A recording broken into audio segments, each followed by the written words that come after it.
energy surrounds us and binds us. What's up, Star Wars fans, and welcome back to the Carbonite Convos podcast. If this is your first time joining us, you've just taken your first step into a larger world. And if this is not your first time with us, then we can't thank you enough for coming back for another episode. Today, instead of a traditional podcast episode, we are going to do our trailer breakdown and review of the Kenobi trailer that came out today. Alec and I just did a reaction to it, so make sure to go check that out on YouTube. And we could not... Quick news, it was nuts. Yeah, it was nuts. And we couldn't be more excited to just hop on a quick podcast and talk about it again. But before we get started, make sure to check me out on Instagram and Twitter at FunkoStud. And I'm joined by, like always, by Alec Porterfield, a.k.a. Wall Crawler, Pizzy Pops. Alec, I know we just talked about Kenobi for a couple minutes, but I'm excited to dive into this. What about you? Yeah, man, we haven't really talked about it much since we watched the reaction a little bit ago. We edited it and got it out quick, and we said, we're going to save our thoughts for the breakdown. So I'm excited to talk to you about it, talk about what we saw. I know you got some notes to go over, so let's go ahead and dive into this thing. But before we do, guys, make sure you smash that like button. Go ahead and hit that sub button for us, guys. We greatly appreciate it. Go ahead and lead us off, man. All right. So I think the first thing that stuck out is just Obi-Wan talking. He's narrating some of the trailer, and the first words are, "The fight is done." And usually when you hear that, you know, it's coming from the heroes. You know, they're like, "It's over. We won." So when he says, he's like, "The fight is done," and I'm like, "Oh yeah, it's done." And he says, "We lost." And then it hits me. I'm like, "Oh yeah, shoot. Yeah, he's not in a good spot. Order 66, everything happened." Like, yeah, he lost. So that was kind of the first thing that stuck out, just showing how, where he's at in his life. You know, it's been a good 10 years since they lost the war, but, you know, the galaxy is still feeling those repercussions of that loss. Right. I'm very excited for that reason right there, to see where he's at in his life. You know, this is what, like 7-8 years after Order 66. Was it 10 years? So exactly 10. Okay, so it's 10 years. So 10 years. This is the earliest we've seen him post Order 66, obviously. The only time we've really gotten a lot of dialogue from him was in A New Hope. A little bit in Rebels, where him and Maul finished their battle, but no insight really as far as like his time on Tatooine, other than just very briefly training Luke in his hut. So I'm excited to see where he's at as far as his mental state, like his concerns, like what is his main focus aside from protecting Luke right now. If you kind of catch what I'm saying. Yeah, of course. And I think that's his main goal, is watching over Luke. That's what he tells Yoda at the end of the Revenge of the Sith, when Yoda needs to go in exile and Bail Organa is taking Leia. Obi-Wan says, "I'll take him to his family." Well, Yoda says, "Take him to Tatooine, to his family he will go." And then Kenobi says that he'll keep watch over him, which was one of the most surprising things in the trailer for me. I think I knew we would see, I think we all knew that we would see Inquisitors at some point in this series, but something that's always been on our mind is, are we going to see an adolescent Luke Skywalker? And the fact that we got that in the trailer is pretty nuts. That's wild. So I'm just kind of curious on how relevant that's going to be to this story, because that's pretty much the only reason he's on Tatooine. But I don't want that to be the main part of this story. This story is about Obi-Wan, not Luke. You know, we're getting a lot of Luke and Mando and Boba Fett and possibly his own series. So I don't want a lot of the focus to be on Luke. This is kind of my prequel trilogy fix. So I'm ready to see a lot about Anakin and Vader and Obi-Wan fighting these Inquisitors. So yeah, I don't see it was them awesome. diving into Luke all that much, aside from maybe bits and pieces here and there where there might be an Inquisitor or someone kind of getting close to Luke, where Luke isn't really aware of what's happening, because I feel like he would have been very much aware of people coming to get him in A New Hope when we see him for the first time. Odds are he doesn't know about a lot of what's happening on Tatooine. So I'm just very excited to see, Obi-Wan's intentions as far as like how he's able to protect Luke specifically from these Inquisitors. And while we're talking about the Inquisitors real quick, I'm gonna make a prediction real quick. Really quick before we get onto the Inquisitors, because I feel like that's a big part of the trailer. Let me just finish off really quick. Go for it. Yeah, absolutely. Last thing about Luke, I just love that he has like some fighter pilot goggles on and he's like pretending to pilot. Flying. I thought that was super cool. Yeah. So that's pretty much all there is about Luke. I was surprised like Ahsoka said, so much like your father. Exactly. And like the first thing I thought of was pod racing when I saw it. But I wouldn't think that I don't think it's really prevalent on Tatooine anymore. I mean, I wouldn't know. I mean, I hope it is. It'd be cool to get some. It almost would be cool to see some pod racing, but I'm not sure. But yeah, let's move on to the Inquisitors. We saw at least 3, well, at least 2, maybe 4, because we know we saw the Grand Inquisitor, we saw the 5th brother, and then we saw, I assume that Moses Ingram's character, she's the one that popped up throughout the entire trailer. I assume she's an Inquisitor. Yeah. So she's going to be very prevalent. Which one she is, but real quick, I'm going to make a prediction. Theory? I don't think that the general public is going to be happy with the Grand Inquisitor. Very much how people weren't happy with Cad Bane live action. I don't think people are going to like the look. Oh, you mean people like in our universe? Yeah, I mean, I kind of get that. And because I will say that the shape of the head was a little very, and we find these things to nitpick. Right. Yeah, the Grand Inquisitor, he has a very globe shaped head. Yes, but the Inquisitor is the same species as the guy that Obi-Wan speaks with on Revenge of the Sith on Utapau, when he says on Utapau, he says 10th level, thousands of battle droids, and his head was very correctly shaped for their species as well. So I was surprised that this guy had such a round head. I don't think that's going to take anything away from his performance as the Inquisitor. No, not at all. But Star Wars fans, and we're not going to make a bit. I felt like it was appropriate to point out, but it's not going to ruin the Inquisitor for me. Not at all. And kind of the same with the 5th brother. He looks a little. I think it's just a little off-putting seeing gray people. Like, we know they're humans under there. Like in real life. So seeing them just gray, I feel like it's just a little unsettling. So it's going to take some getting used to, but I think you're right that people. When we watched through Rebels together, we actually were driving from Pittsburgh to Florida, and you had already seen it. I had yet to see it. And so we really got into it. About that. Both of us agreed. We didn't care all that much for the 5th brother. However, the Grand Inquisitor's story was really cool. How he ends up being like a guard. I don't know what the term would be, like a guard, like a temple guard.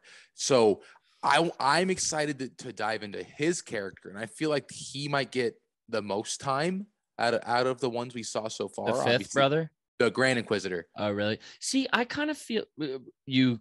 Continue. Sorry. I feel like he is like the most menacing, biggest, baddest of the Inquisitors. There's a reason he's the Grand Inquisitor. So for what we know his end of story to be, becoming the Temple Guard, I want to know how much went into what happened beforehand, all the bad things that he did to get him into that position to end up becoming the guard. So kind of investing into that story a little bit more.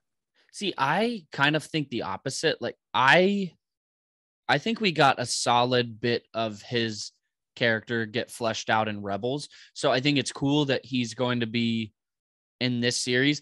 But you said it yourself, we weren't that impressed with the 5th brother. He didn't do too much. So maybe this is his chance for redemption, where they could do something really cool with him and make us like him more. Because I don't dislike the 5th brother. He just doesn't really stick out. Yeah. So we've seen in Rebels, obviously, the Grand Inquisitor, the fifth brother, and then was that the seventh sister or the second sister? I get them. I get them confused, confused, to be honest. But there because was another one it's as well. it's one or the other in that, and then in Fallen Order is either the second or the seventh. Well, there are two more. There's in two Fallen more Order. in Fallen Order, right? Yeah. Yeah. So we get a total. We get the Grand Inquisitor, fifth brother, two more Inquisitors, either the second or the seventh sister, and then one other one that I can't remember. And then the other two in Jedi Fallen Order, which I don't think it's out of question for them to pop up as well. But I hope that what's her name? The actress. who? You just said it a few minutes Moses ago. Ingram. Moses Ingram. I hope that she is a new one. Really? A new Inquisitor that we haven't really gotten any information on yet. I think if she is a new one, she might die. Yeah, I think there's a good chance. If she's new, because this all happens before everything we've seen from Inquisitors. So if she is new, and the fact that we haven't seen her in anything else, I think she might die. Maybe she's the first sister, or maybe she. Yeah, like I don't know, because I guess under Grand. Why would there wouldn't be a first sister underneath Grand? Yeah, so maybe she's the first sister, and she doesn't stick around too long. But there's Moses Ingram's character, the Grand Inquisitor, the fifth brother, and then in the room where we first see the where we first see the fifth brother and Moses Ingram's Inquisitor, there's also another female. I would assume she's an Inquisitor sitting in the room. She doesn't look familiar to me. I can't really make a comment as to what she might be, but I assume she would be an Inquisitor as well. Yeah, at this point, there's no really telling who's who, because we can't really match the two together, because their animated look and live action look are going to slightly alter. So they could be brand new. They could be repeats. I have genuinely no idea. So yeah, I'm excited to see Vader work with the Inquisitors in live actions. Yeah, dude. I don't even have any words to say about Vader, man. I can't wait to see him for the first time. I like what the Grand Inquisitor was saying to whatever Tatooine native he was talking to. He said, the Jedi code is like an itch. They cannot help it. And I think then he goes on to say something like they leave a trail of compassion or something along that sort. Mm-hmm. So this makes me think that they are just going to do horrible things, unspeakable act after unspeakable act, because we already saw someone dangling in the air as the crowd watches. So I think they are going to do many bad things to try to draw Obi-Wan out. And I think that's going to be it's just that when does it become time for him to fight and try to end this, Right. I want to know how much of the stuff happening on Tatooine at this time is Syndicate based versus Inquisitor based. I'm not really getting any Syndicate vibes at this point, because at this point, Jabba still runs it. Like it's still so no one's coming there to mess with them. No, it's the Empire for sure. Well, no, Jabba's dead. No, he's not. No, he's not. I'm sorry. This is before that. I'm sorry. Yeah. No, you kind of have to do the math very quick in your head, but think back to Mandalorian season 2, episode 1. When they did a flashback to when the second Death Star was blown up on Tatooine, the people on Tatooine, but in Mos Pelgo, the people were celebrating because the Imperials ran everything. Right. And that's when I can't remember who. They stepped in and kind of took over, took out the bar scene. Yeah, exactly. So somebody else took over. So up until now, there's no Syndicate or gang stuff. It is the Empire. And obviously Jabba controls Tatooine, and he's the crime lord. He's the crime lord now. But Vader, it kind of goes along with the comics. I would assume that Vader lets Jabba do his thing, and if Vader needs something, they have a mutually beneficial relationship. So I wouldn't be surprised if we see Jabba. I think there's a really good chance we see Jabba. Yeah.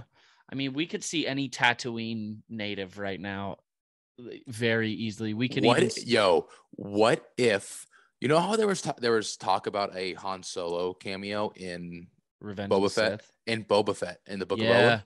What if they were filming not for Boba but for Kenobi? Thing is Han Solo would be like 10 years old. Ah. Or he'd be like 15, so it wouldn't make sense to bring Harrison Ford Well, back. yeah, I guess you're right. Have you seen the theory though?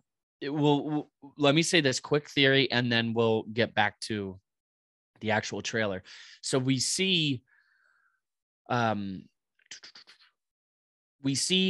fly the Naboo starfighter. Mhm. And I've seen a lot of theories that after Order 66, Obi-Wan went to Naboo for some reason, maybe some reason involving Padme or something along those lines. And he took the Naboo starfighter from Naboo to Tatooine. And that's how he got, from point A to point B. And that's why that starfighter is on Tatooine for Din to have. Huh. Well, because you would think, like, what person of royalty or of premise from Naboo will be going to Tatooine? No one for any reason. No one goes to Tatooine. No. So I thought that was a pretty cool theory. Another thing, and this was my favorite part of the trailer, all in all, is the music. They went from back and forth between the first thing that I heard was Battle of the Heroes. And before it hit that final note, it switched to Duel of the Fates. And then throughout the rest of the trailer, it kind of, they coincided. They went back and forth between the two scores, which are two of arguably the hottest scores throughout Star Wars. Like your ears just catch on straight fire when you listen to those. Yes. Those are two of my favorites. So I thought that was super cool to hear two scores that had everything to do with Obi-Wan and Anakin. We're played in this trailer. Yeah, I know that, man. That gets me really hopeful for the music in the show. Yeah, and that's why I think this show is going to be so emotional, is because the music in Star Wars is, I think, what draws the emotions out a lot of times. And the fact that they're doing that the trailer has prequel music, because they could go either way. And I think that's what's interesting, is they could go with prequel and original trilogy music and really fuse the two to kind of combine those two trilogies through this series. So I'm super excited for that. I do not see them missing the opportunity to expand upon probably the two most sad characters in the Star Wars universe, the two that have lost the most and who have lost everything and are literally always hurting and losing and being in these situations. So I do not see them missing the opportunity to really dive into that.